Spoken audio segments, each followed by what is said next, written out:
ये आदिवासी क्षेत्रों में हनुमान के लॉकेट बहुत बांटे जा रहे हैं और हनुमान को बहुत लोकप्रिय बनाया जा रहा है। तो मैंने खुद से सोचा कि शहरों में संभ्रांत लोगों के बीच में लक्ष्मी, सरस्वती, दुर्गा की पूजा को प्रचारित किया जा रहा है, भगवान राम को प्रचारित किया जा रहा है, और आदिवासी क्षेत्रों में एक तरफ हनुमान और दूसरी तरफ शबरी, इनको प्रचारित किया जा रहा है। आखिर इसके पीछे कारण क्या है? कारण बहुत सरल है अगर हम इसको समझना चाहें। ये देवी देवताओं के प्रतीकों के माध्यम से एक सामाजिक संदेश दे रहे हैं। सामाजिक संदेश क्या है? अब देखिए, हनुमान किसके लिए? आदिवासियों के लिए। हनुमान के सामने एक शब्द लगता है राम भक्त, यानी राम भक्त हनुमान। और राम को किसका आराध्य बनाया जा रहा है? राम शहरों के संभ्रांत हिंदुओं के लिए। तो यानी यहां भी एक संदेश दिया जा रहा है कि जैसे राम की जगह पर यहाँ के संभ्रांत हिंदू हैं और हनुमान की जगह पर यहाँ के आदिवासी हैं, और आदिवासी और इन हिंदुओं का वही संबंध होना चाहिए जो राम और हनुमान का था। अब एक आदिवासी कैसा होना चाहिए, एक हनुमान कैसा होना चाहिए, इसके बारे में अगर आपको याद हो तो आपने वो एक फोटो देखा होगा, हनुमान जी का फोटो। हनुमान जी उड़ रहे हैं, पर हनुमान जी के हाथ में क्या है? हनुमान जी एक पर्वत लेकर उड़ रहे हैं। फिर मैंने सोचा कि हनुमान जी को पूरा पर्वत लेकर उड़ने की क्या जरूरत है, क्योंकि वो तो संजीवनी बूटी लेने गए थे। संजीवनी बूटी, क्योंकि भगवान राम के छोटे भाई लक्ष्मण जी मूर्छित हैं, बेहोश हैं, उनको ठीक करने के लिए संजीवनी बूटी की जरूरत है। तो हनुमान जी संजीवनी बूटी क्यों नहीं ला पाए?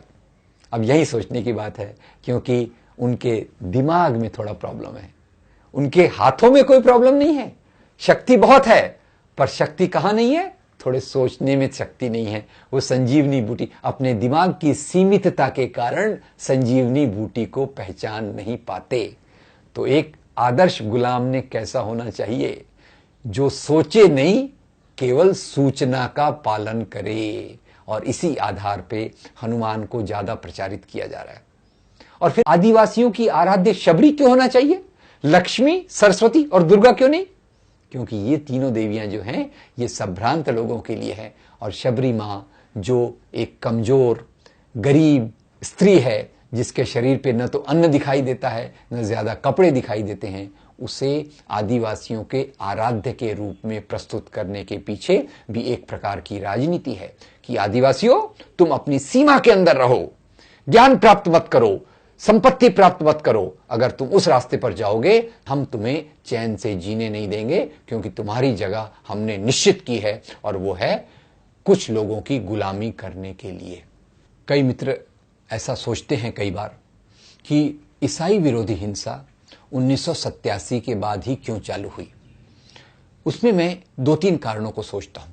पहले तो ये कि आदिवासी क्षेत्रों में कुछ आदिवासियों के बीच में शिक्षा के कारण एक सामाजिक प्रक्रिया शुरू हुई।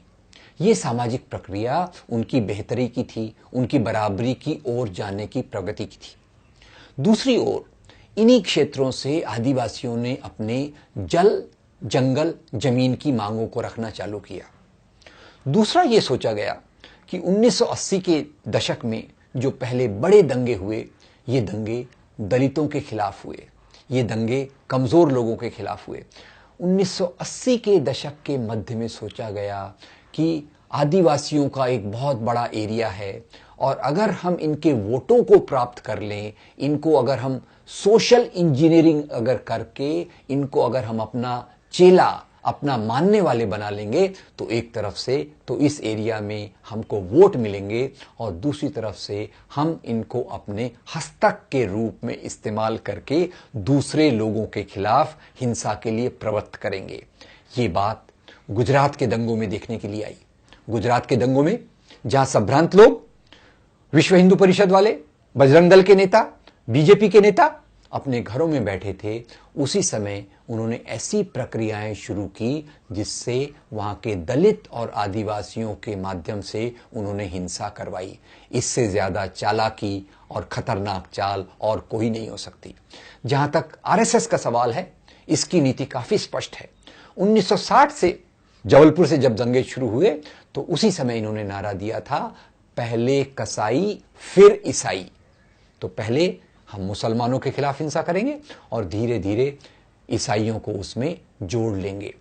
ये जो भारत में प्रक्रिया चल रही है, इसके बहुत सारे साम्य जर्मनी में हमें दिखाई देंगे। जर्मनी में जिस प्रकार से लोकतंत्र को खत्म किया गया, पहले एक को निशाना बनाया गया, फिर दूसरे को निशाना बनाया गया, उसी प्रकार से भारत में भी पहले एक को निशाना बनाया गया, आज दूसरे को निशाना बनाया जा रहा है। जर्मनी और भारत में एक फर्क है, फर्क स्पीड का है, फर्क गति का है। और ये बात जावेद अख्तर साहब ने एक बहुत महत्वपूर्ण अंदाज में कही। उन्होंने कहा, अगर हम जर्मनी में कल्पना करें तो आप एक कल्पना कीजिए एक मेंढक की। एक मेंढक को अगर आप लेकर उबलते हुए पानी में डाल दें तो मेंढक उस उबलते हुए पानी में मर तो जाएगा, तुरंत मर जाएगा, पर उससे बाहर निकलने की कोशिश में वो सफल भी हो सकता है। और यही बात जर्मनी में थी कि वहां एक पूरे अंदाज में जर्मनी में फाशीवाद को पूरी तेजी से लाया गया, जबकि भारत में दूसरा हो रहा है। और उसके बारे में जावेद अख्तर साहब लिखते हैं कि अगर मान लीजिए एक मेंढक को पानी के बीकर में रखा जाए, पानी ठंडा है और उस पानी का टेम्परेचर, पानी का तापमान धीरे धीरे बढ़ाना शुरू करें तो शायद मेंढक उससे एडजस्ट होता जाएगा। मेंढक को पता भी नहीं चलेगा कि कब वो पानी खतरनाक रूप से खौलने लगा है, खतरनाक रूप से उबलने लगा है। तो भारत के फाशीवाद की गति इसी प्रकार से है। ये धीमा चलने वाला पर ज्यादा खतरनाक फाशीवाद है, जो यहाँ के लोकतंत्र के मूल्यों को खत्म कर कर एक इस प्रकार की व्यवस्था को लाना चाहता है जो हिटलर के समकक्ष हो। और इसमें उसने पहले मुसलमानों को अपना निशाना बनाया और आज वो ईसाइयों को निशाना बना रहा है। इसके बाद ये जो निशाना बनाएंगे वो यहाँ के लोकतंत्र में मानने वाले लोगों का, लोकतंत्र में विश्वास करने वाले लोगों का इसमें इस प्रकार से निशाना बनाया जाएगा। ये जो मैं कह रहा हूं ये गलत है, क्योंकि ऑलरेडी उनको भी निशाना बनाया जा रहा है। और जो कोई मानवाधिकार के कार्यकर्ता अब अल्पसंख्यकों के अधिकार के बारे में बात करते हैं, उन पर भी उंगली उठने की प्रक्रिया की शुरुआत हो चुकी है। भारत की इस प्रक्रिया को अगर हमें देखना हो तो मुझे पैस्टर मार्टिन निमोलर की वो कविता याद आती है जो उन्होंने अपने मरने के पहले लिखी। पैस्टर मार्टिन निमोलर जर्मनी में रहते थे। उन्हीं की आंखों के सामने वहां के यहूदियों का कत्लेआम हुआ, कम्युनिस्टों को मारा गया, ट्रेड यूनियनिस्टों को मारा गया, पर पैस्टर मार्टिन निमोलर ने अपनी आवाज नहीं उठाई। जब पैस्टर मार्टिन निमोलर को मारने आए तो उन्होंने अपनी पीड़ा को अभिव्यक्ति करने के लिए एक कविता लिखी जो भारत के संदर्भ में भी पूरी तौर से लागू होती है। पैस्टर मार्टिन निमोलर लिखते हैं, पहले वो यहूदियों के लिए आए, मैं खामोश रहा क्योंकि मैं यहूदी नहीं था। फिर उन्होंने कम्युनिस्टों को मारा, मैं फिर खामोश रहा क्योंकि मैं कम्युनिस्ट नहीं था। फिर उनका हमला ट्रेड यूनियनिस्टों पर हुआ, मैं फिर खामोश रहा। और अंत में जब वो मुझे मारने आए, मुझे बचाने वाला समाज में कोई नहीं बचा।